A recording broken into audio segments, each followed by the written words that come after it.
Salle Farvart is one of the most historically important opera houses in Paris. It hosts le Théâtre National de l'Opéra Comique. Contrary to the implications of its name, the Théâtre National de l'Opéra Comique was not an opera house that only performed les opéras comiques during La Belle Époque.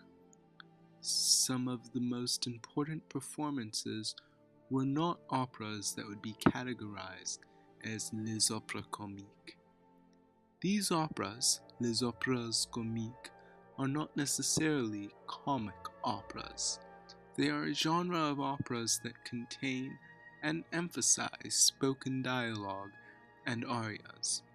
Perhaps the most important opera comique, Georges Bizet's Carmen, was performed for the first time at Salle Farvart. Salle Farvart also was the location of important performances for works like Jules Masset's Manon and in 1902, Claude Debussy's Pelléa et Mélisandre, which both are notably not traditional opera comique. The opening of Pelléa and Mélisandre produced some of the most contentious and controversial moments in opera history. It is Debussy's only opera, and much like Beethoven's Video, its importance is derived from the fact that it is our only chance to see a Debussy opera. It tells the story of Mélisandre, a woman who is mysteriously found in the forest by Prince Gulland of El Monde.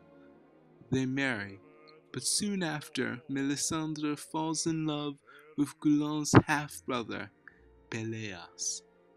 Drama soon ensues. At the open dress rehearsal, the opera was met with laughter and hostility. At the opening performance, characters were met with shouts of Petite Guignol, or Little Clown. Yet a large majority of the audience, who were mostly Debussyists, clapped and cheered excessively.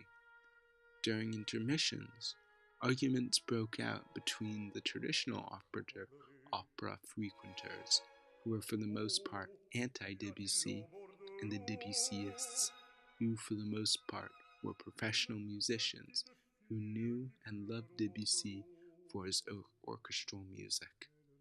The drama surrounding the opera extended to the media. Every major newspaper contained a review of Pelléa and Mélisandre, and critics like the audience were noticeably split. Though Debussy's music was very innovative, the content of the opera alone could not fuel the controversy that surrounded Pelléa and Mélisandre. Rather, it was a reflection of the division between old and new thought, conservative and liberal forces, the wealthy and the less fortunate in Paris. For example, there is a strong correlation between newspapers' stand on the Dreyfus affair and their stance on Pelléa and Mélisandre. Newspapers that were pro-Dreyfus for the most part raved about Pelléa and Mélisandre. Those that were anti-Dreyfus vehemently disparaged the opera. Further, support for the opera was rigidly divided across seating lines.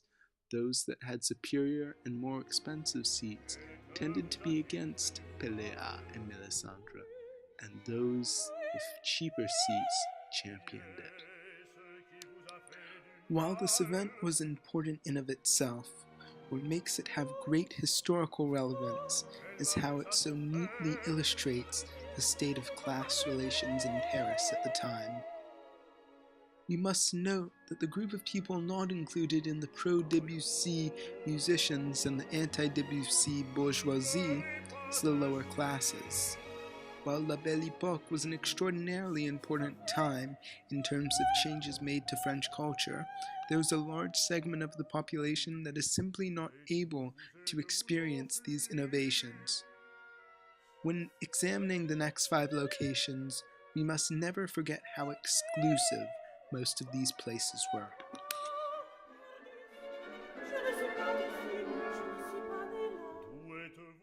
The music here is from the first act of Pelléa et Mélisandre.